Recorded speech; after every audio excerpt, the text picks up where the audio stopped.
board member and a longtime friend of the clinic, and Pete Melvin's here to give a spiel about the America's Cup and his involvement with the rule, and a whole update beyond that. Pete,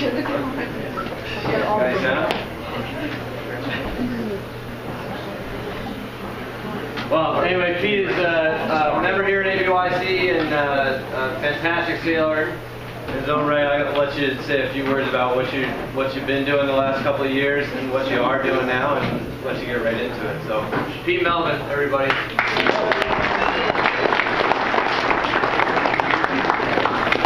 Thanks. Yeah,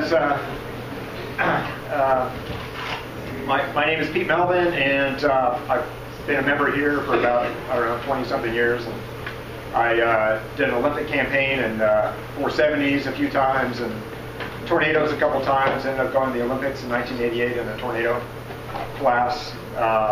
And since then, I've been sailing A-class catamarans and a bunch of other stuff, some offshore, transatlantic, trans-Pacific stuff on larger multi-hulls.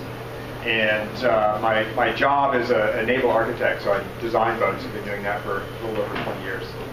And so the last few times, the America's Cup in 2010, when it was Oracle versus Alinghi in the big giant multi-hulls, the trimaran versus the catamaran, I was on the Oracle team. And this last, then they hired my company, Pete Melvin, to help develop the concept and the rules for this last America's Cup in the AC-72s. And then we were subsequently hired by Team New Zealand, so we were on their design team last time. And Oracle has hired us again to develop the concepts and the rules for this upcoming America's Cup. So I'm going to talk a little bit about what's the developments for these multi-hulls for the last few times, and what we're looking at for the next America's Cup.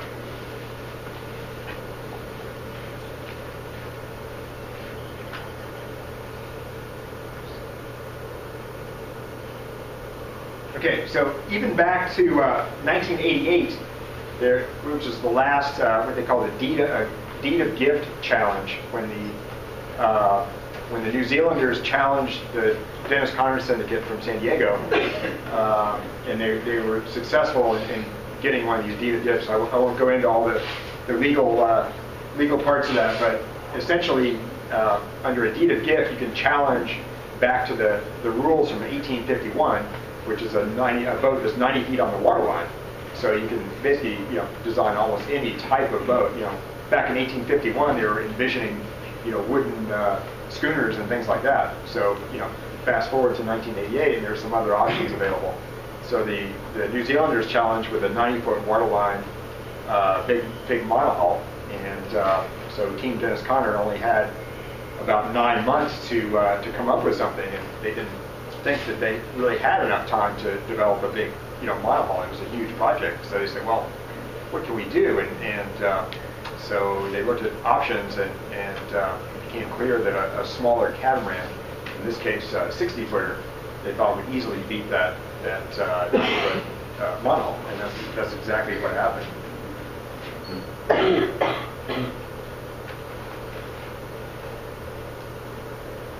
So then from 1992 to 2007, we had the ACC class, the America's Cup class monohulls, which at first they started out as very, very design driven, lots of diversity, different shapes, and toward the end, after 3 or 4, four different America's Cup, the boats got very, very similar, and so they were just tweaking the very fine knobs, and the guys were going out sailing for days on end, just tweaking very small things, and falling asleep in the bilge, and it was starting to get a little bit tedious. So, but so they were looking at having a new boat for after 2007. But then there was another deed of gift challenge, and the Oracle team were able to successfully litigate and have a match held against a dinghy. So these boats were pretty incredible. They were, 90 feet on the waterline. And in the case of the Oracle boat, it was in measurement trim when just the main hull is sitting in the water and the floats are just touching. You measure the waterline length, and the main hull, the waterline, was 90 feet long. But the floats, the outer hulls, were actually about 115 feet long. So, once you got the boat pressed up on those floats, you had just a super long waterline. And the boat was actually 90 feet wide, so it's just incredibly powerful. We look at multi-hulls, the power of the boat is in terms of what we call righting moment, which is how much power and force, leverage it takes to heel the boat over. And this thing had 220 ton-meters of righting moment, which is just enormous. The AC-72s have about 1/4 of that. They were like 50 ton-meters. So this boat was 4 times more powerful than an AC-72. And the loads were 4 times as big. And so everything was just enormous. When we first launched this boat, it actually had soft sails on it, a regular mast and a mainsail. And the main sheet load was something like 36 tons. And so you had guys grinding, and so trying to sail the thing, you couldn't really ease the main sheet because once you did, then you had to pull it back in, and it would take like a minute to pull like an inch of main sheet in. So the helmsman just had to like steer through the puffs and chips and stuff. It was just so the wing. Once the wing got the wing on the boat, it became just much easier to sail because the load to pull the main sheet in of a wing is like 1/10 of what it is on a soft sail. And so all of a sudden, you could actually play the sail and sail the boat aggressively. Plus, it was just simply less drag and more efficient. So the boat maneuvered better, went faster through the water, and everything. So it was just on that boat especially, it was a huge benefit to put the wing on. And that's a main reason why Oracle won over Lengy, is because they went to the extent of designing and building a wing. That was the biggest wing structure that's ever been built for anything. Much bigger than any aircraft.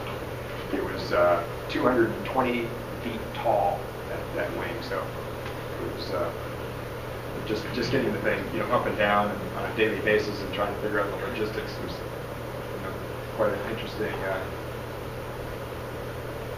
So after that cup, we were hired to develop what became the AC-72. So we looked at, it's like, well, we really want something that's smaller, easier to handle than these monsters for sure.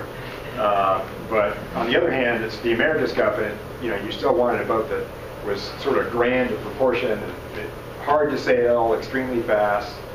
A lot of design element in there, and so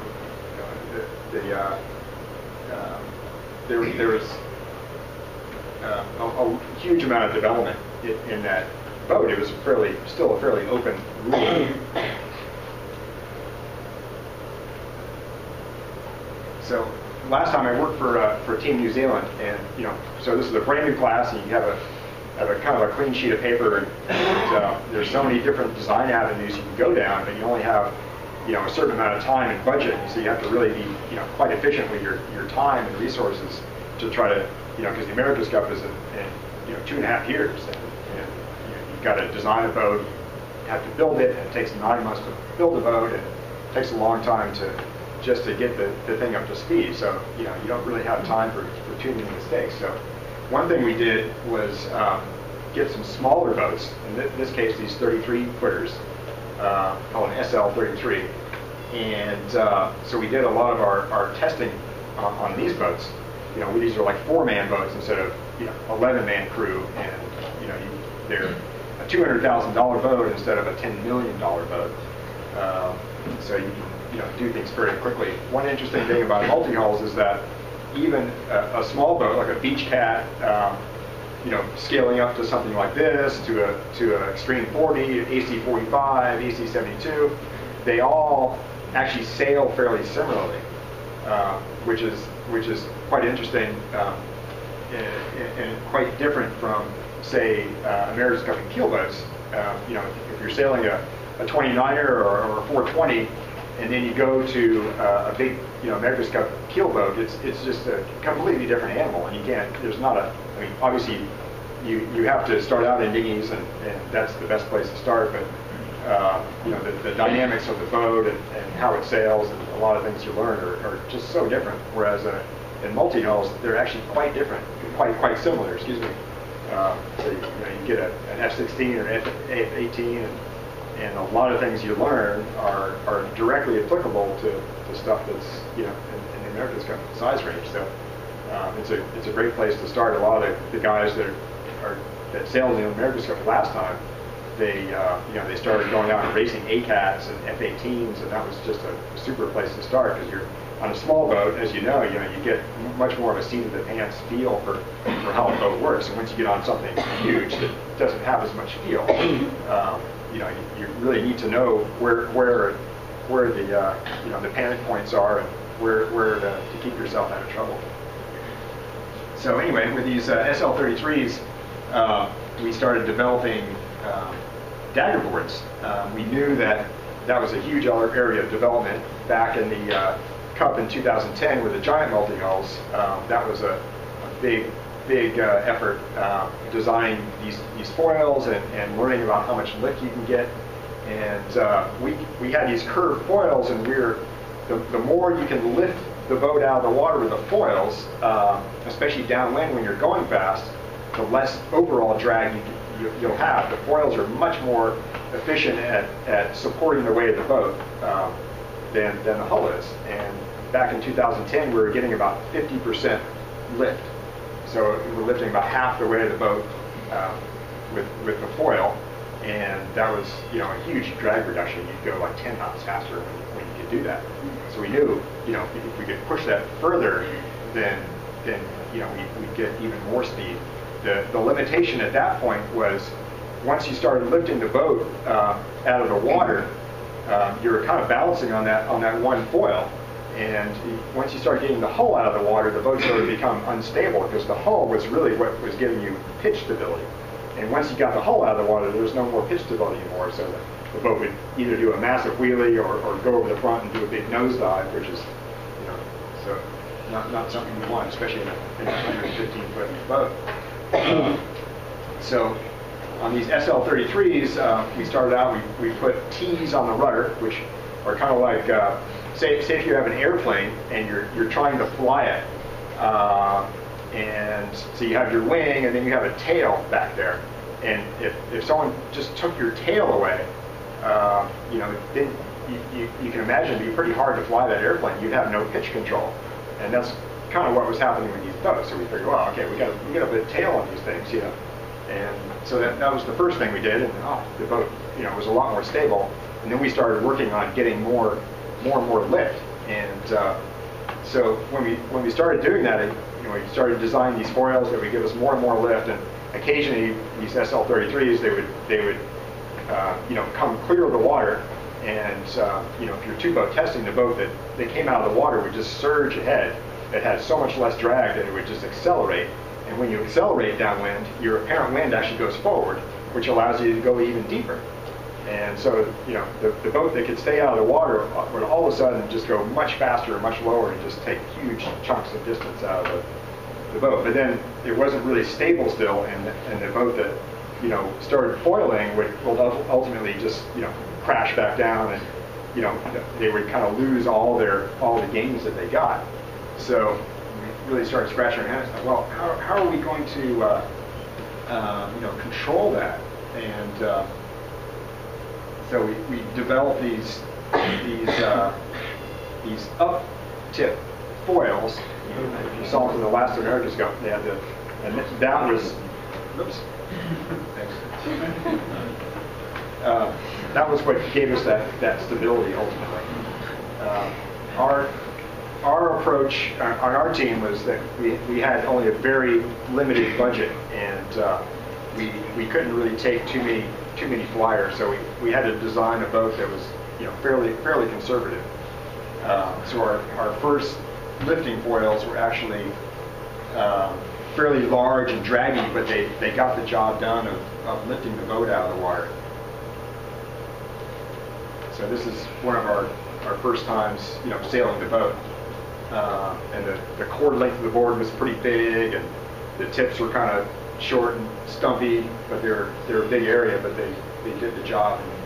And it was clear once we started sailing the boat and got it out of the water, it was just so much faster than it was, in the water. So it was, a big breakthrough.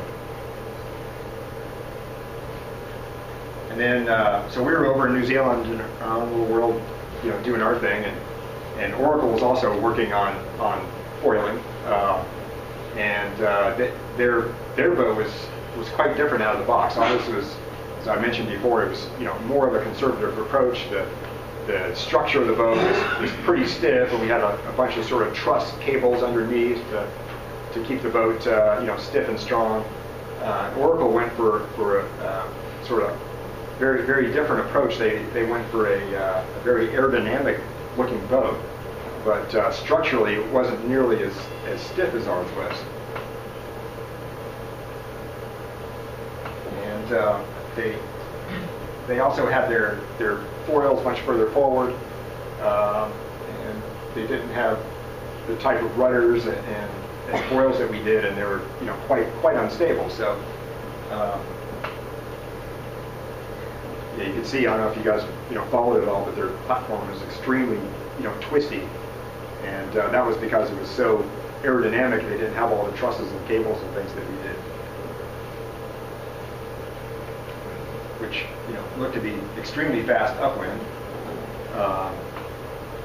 but quite unstable when you're foiling, because if you can't control the platform, you can't really control the foil angles and tack and that sort of thing. So they looked fast at times, but had just were very unstable. Would be doing a lot of wheelies, and we were sort of the opposite end. We were very stable, but maybe not as fast in a straight line. So ultimately, I think partially because they were unstable, their elevators were close to the water, maybe pushing a little too hard. They had a capsize, which was obviously a terrible incident for them, and sent them back like flying.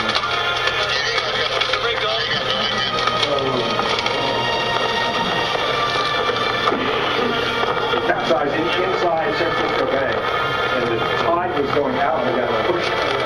Look at the sea state out here. The boat was breaking apart. It was just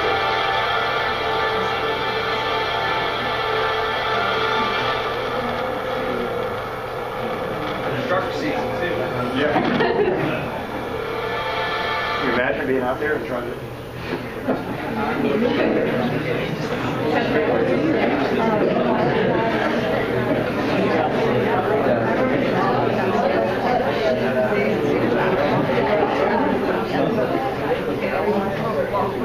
So, after we saw their boat, we started really thinking, it's like, gosh, we got to do something about aerodynamics and making our boat slipperier, especially upwind. And they were probably, but we were pushing really hard down in Auckland. We would go out in 25, 30 knot wind days and be able to just ascend it. And it was great. We'd be doing over 40 knots and happy as a clam. And I think that's one reason why they capsized. They saw us do that, and we're also trying to push that hard, feeling like they're a little bit behind the curve.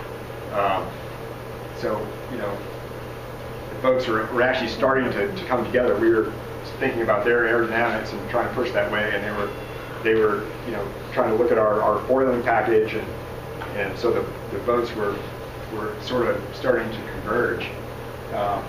If you look at this, the foiling was obviously the big thing from Alaska, and there was a lot of learning going on, and just a little bit about the dynamics of how that works. That if you have a straight foil, what happens what happens is if you have side force on it, it's kind of like a wedge. Whatever, you know, the sine or cosine of that angle, whatever it is, the more you cant that board, the more lift you're going to get. Say if this is at a 45-degree angle and you get, you know, 5 tons of load on the side, you're going to get 5 tons of lift. And there's no two ways about it. It's just, you know, directly coupled, as we call it, which is not great, because as you're, you know, in different conditions, you're going to have different side loads, and as you're steering up and down through waves and things like that, the load's going to be bearing on the board, and the boat's going to be hopping up and down. So it's just very, very unstable, and there's not much way to control that lift. So you start thinking about, you know, putting some curved boards in, so that when you rake the board back and forth, that the bottom end, which is more horizontal, you're changing that angle of attack, and you can start, you know, controlling the lift a little bit. So back in the 2010 Cup, we had, you know, these type of boards, which are, you know, sort of the next step beyond just a canted board. So we're, you know, getting some lift, but it's still not that stable. And then when you go to a board like this, you're actually what we call decoupling it almost entirely. Your side load is carried on the vertical section, and the lifting force, the vertical lifting force, is carried on this horizontal section, and you can rake the board back and forth and directly control that lift. But it's still, so you can control the lift, but it's not sort of automatically stable. As the boat starts to rise up, you've got to, you know, change the board brake instantaneously. And especially on the bigger boats, this is really hard to do, because, you know, things happen quickly and the loads are big, and it's just hard to adjust it fast enough. So this sort of up-tip board was the development. And what happens is, as the boat comes up and out of the water, you start reducing the area on the side of the board, and you start drifting sideways with leeway, and so the lifting force on this part starts to decrease, and that sort of levels the boat out and keeps it stable as it's you know, coming in and out of the water. So we both Team New Zealand and Oracle ended up with boards that sort of look like this in the end.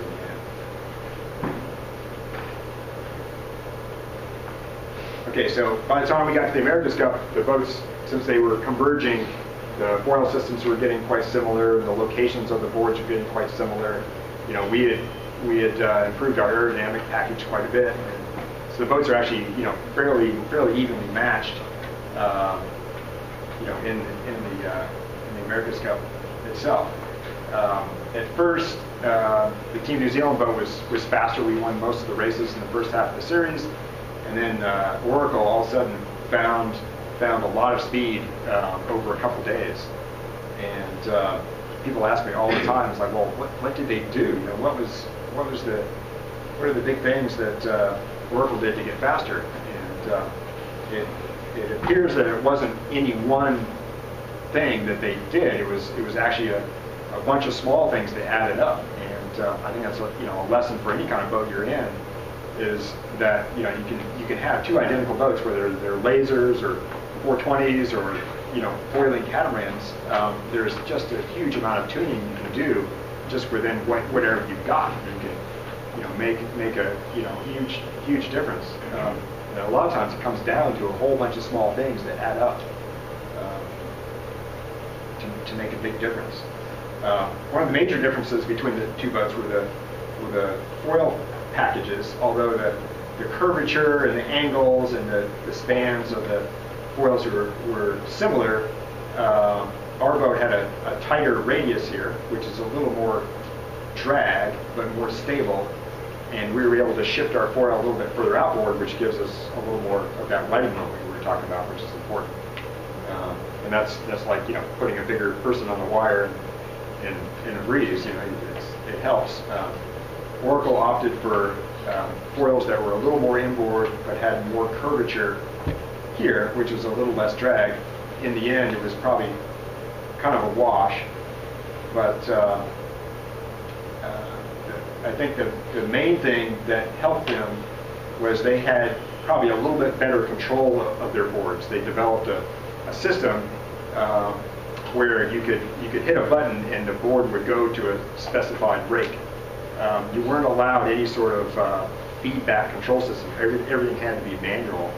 You know, if you wanted to move the board, like someone had to push a button and the grinders had to grind to pump the hydraulic fluid through the hydraulic cylinders to move it. But Oracle came up with a clever sort of mechanical feedback loop, not electronic, that allowed them to have a little bit better control of their boards.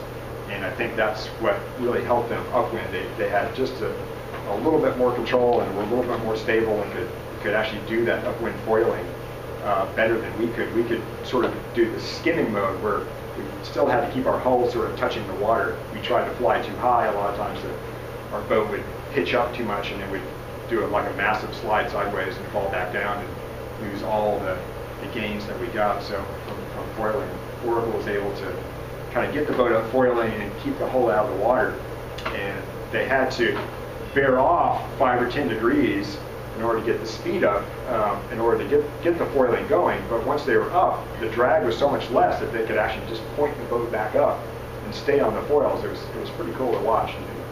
We would be down here, you know, going along, and they would bear off, and it looked like they'd be losing, and all of a sudden they just gain massive speed and point up, and they would, you know, be able to maintain that speed, but at the same angle as us, and you know, be going 2 or 3 knots faster. So it's hard to compete against a boat that's going, you know, so much faster than you are. So that was part of it. The other part of it was, you know, they still had a little bit less windage than we did. We had this, you know, truss system I was talking about, which was the aerodynamic drag of your platform is like 30% of the total drag of the boat. So it's hugely important to reduce that. You know, if you're going upwind and 20 knots of wind and your boat speed's 25 knots, you know, you've got 40 knots plus of apparent wind speed going over the deck. So it's kind of like a hurricane being on board going upwind one of these things. And you know, I think we figured out, you know, if you had someone sticking their hand up around the course, you know, just the windage from that would be about a 10-second loss around the course. So you know, everyone was tucked in, you know, really low under the coamings and trying to reduce windage the whole time.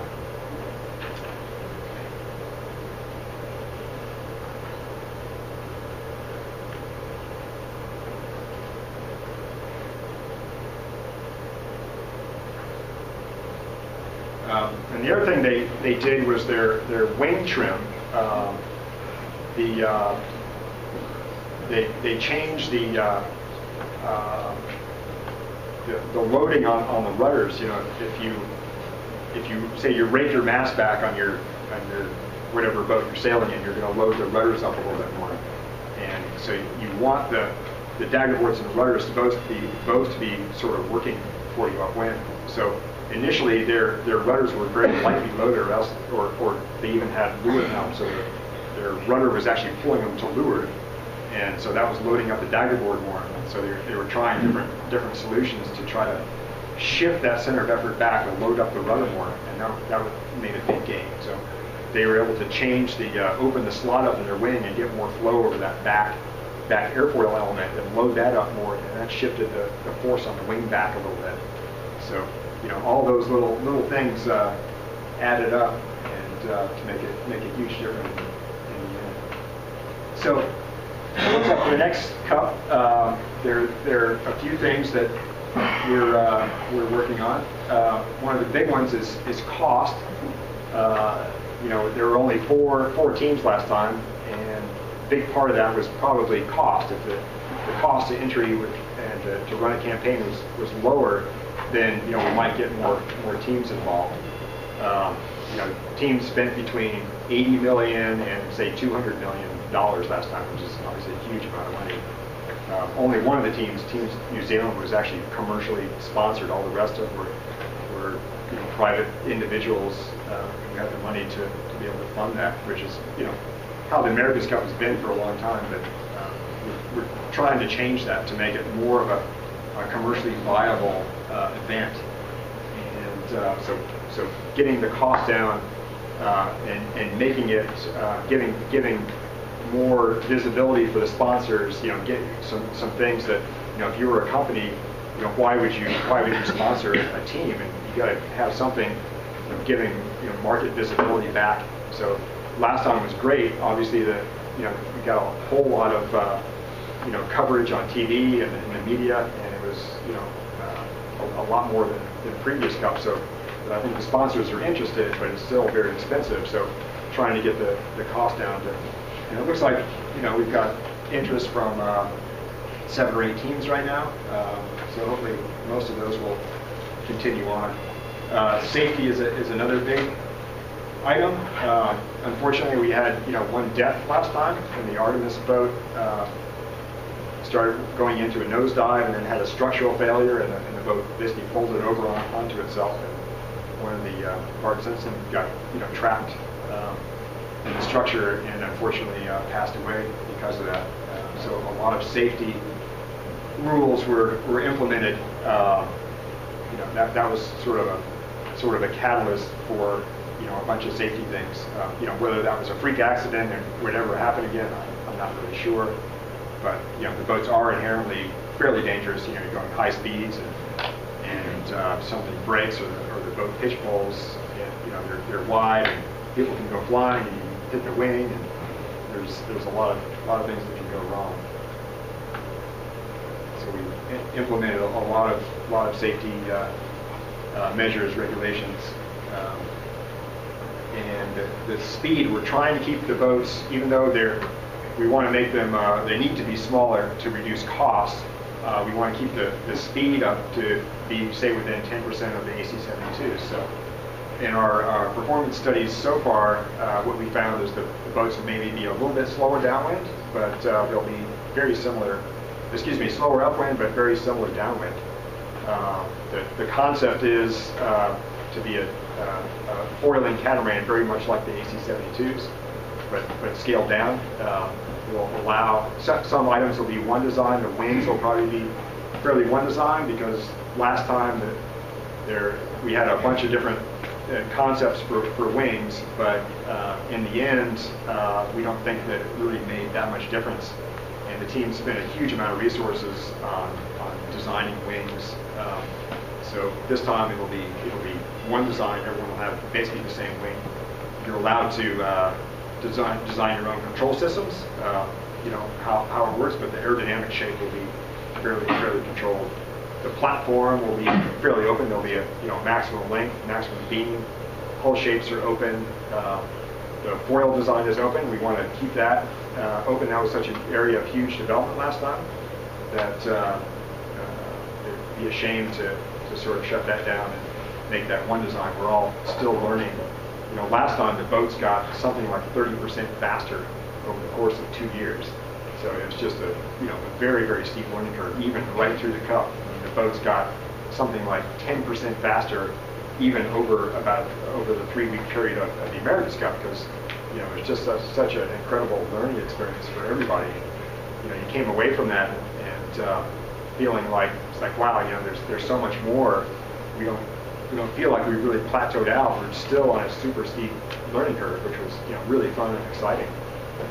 So we want to keep that part of that going. And a lot of it was about the foils and the stability of the boats and how you sail them. So there's an equal part design of the boats and equal part sailing and learning how to get more out of it.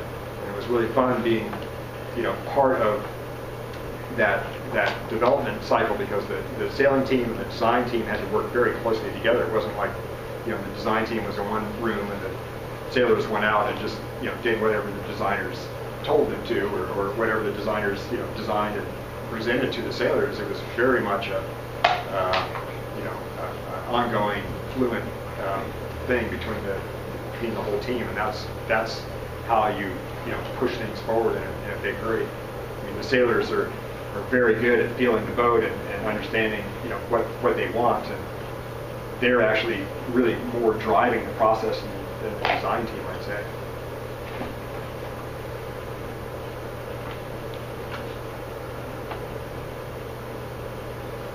So yeah, that's about it. The riding load of the boat will be about half of the AC-72.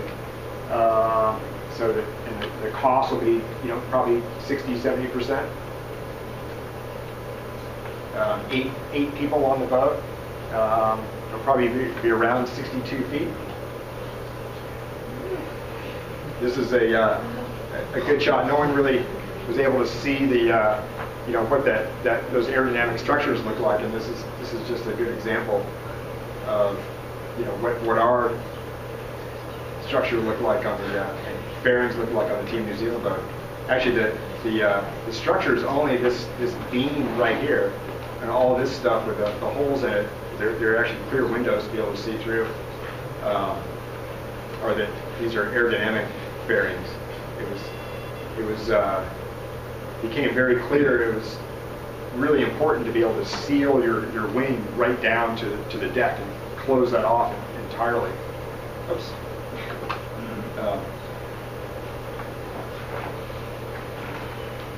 So on the new rule, the platform area will be controlled a little bit, just so it was a big area of research and development, requiring a lot of computer code to you can design your boat and put it in a basically a computer wind tunnel, we call it. It's a computational fluid dynamics, CFD. It's basically you run the boat in the computer and it tells you, but it requires a lot of computing time and a huge amount of resources to do those kind of things. Just amazing. Whether that's a hydraulic failure or a human failure, we're not going to know. But watch it on port tack right now. The wing is on port tack, and it never actually pops. It stays on port tack through this whole maneuver. It just acts like a wall instead of a wing. And the wing just... What went wrong for Dean Parker's crew? Well, their wing didn't pop, so their wing is popped the wrong way. It has not actually gone over to the new side until right there. Just amazing. Whether that's a hydraulic failure or a human failure, we're not going to know. But watch it on port tack right now. The wing is on port tack, and it never actually pops. It stays on port tack through this whole maneuver. It just acts like a wall instead of a wing. And the wing just... It started out as a human failure. We thought we could cross, but in the end, it was like, we're not going to have to.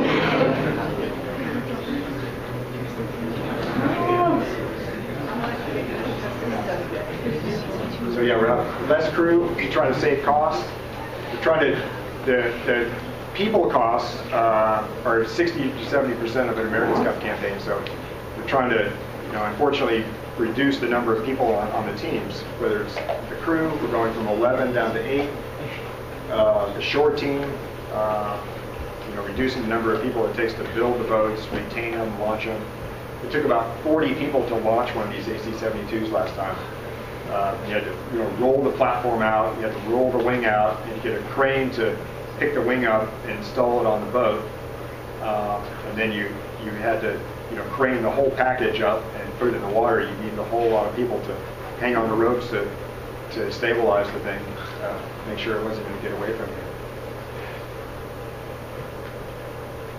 And fewer designers as well, unfortunately. But hopefully there'll be more teams, so a similar number of people involved in all. Let's see. This is an AC-72, and this is the new boat. It's about a 62-footer. Similar concept, scaled down.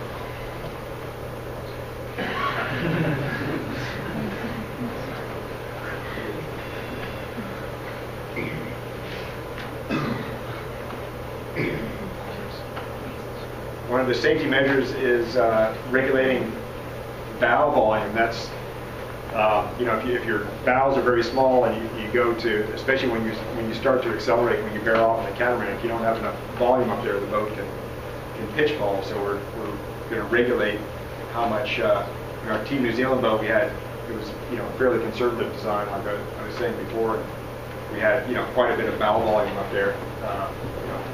Big freeboard, pretty fat hulls, and the Oracle boat was much lower freeboard and skinnier, and that was I think part of the reason why they pitch pull as well. So we're trying to make the boats a little safer next time by making the by regulating the valve volume.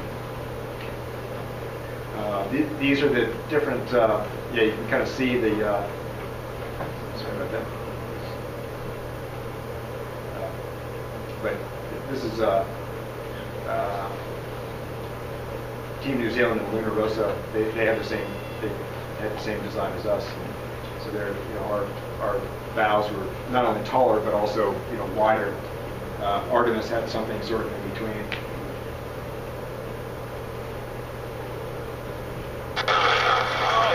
This is all has to do with the pitch of the foil, the bows went down, the bows didn't pop up. Dean Barker looking back and that's the speed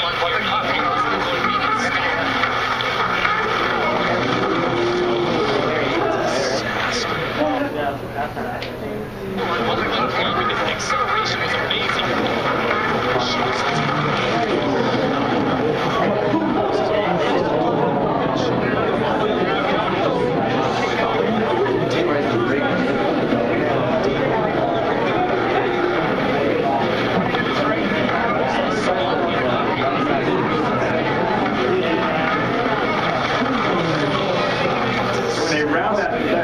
Actually accelerate, and they were doing 43 knots going around the mark when the bow went down. And so we've taken a really hard look at this. That we have really good telemetry of that whole incident, and we modeled the whole maneuver in a bunch of different ways, and we think they're actually quite close to pitch bowling. And one of the things that saved them was the volume we have in the bows. We think that working with the Oracle guys, and they agree that if that had happened to them, they probably would have gone over. So another reason to have lots of good bow volume in your boat.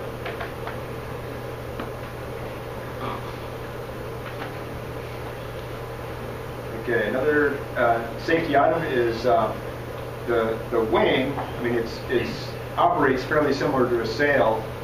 You control the camber, which is the depth of the sail, and also the twist. So on a standard sail, you control twist essentially with your main sheet, and your camber is you control with mast bend and bang and Cunningham and outhaul and all those sort of things. One nice thing about a wing is that you can, the wind is coming from, the boat's on starboard tack, the wind's coming from this direction. So at the bottom, you have, lots of camber, but at the top, you can really flatten the thing out. And in this case, it's actually, inverted a little bit.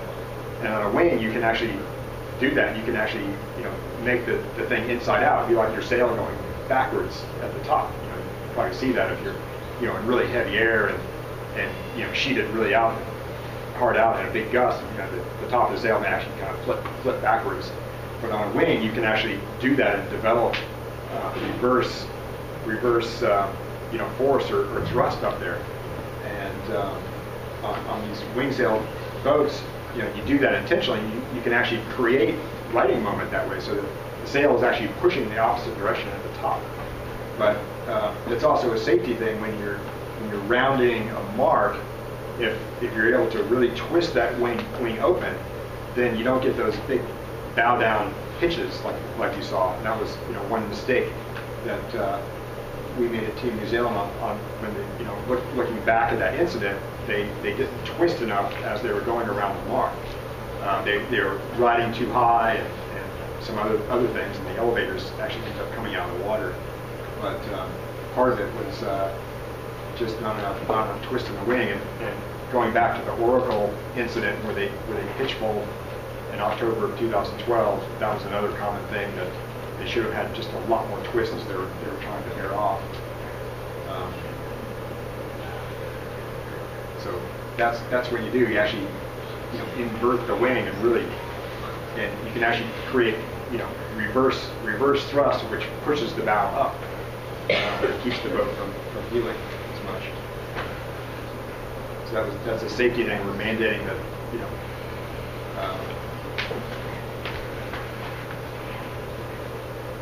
So this time, you know, last time we weren't sure if we were going to be foiling. You know, we kind of worked up to it and got to the point where we could foil. And the rules, there were some limits on the foils, like you couldn't adjust your rudder elevator, for instance, while you were sailing. But we're going to allow that this time, and that's actually a little bit of a safety thing too, because it was a bit of a compromise last time. You wanted more elevator angle to get more lift in the back of the boat, but that was really dangerous to have downwind once it got windy. So this time we're going to allow the boats to adjust those elevators.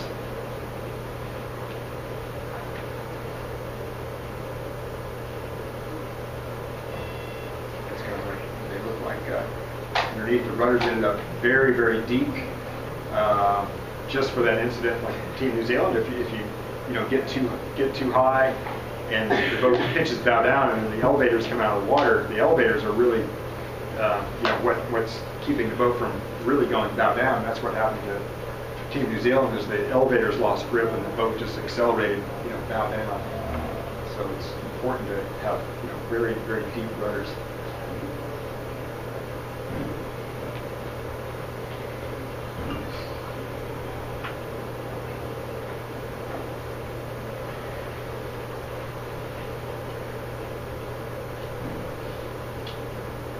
All right.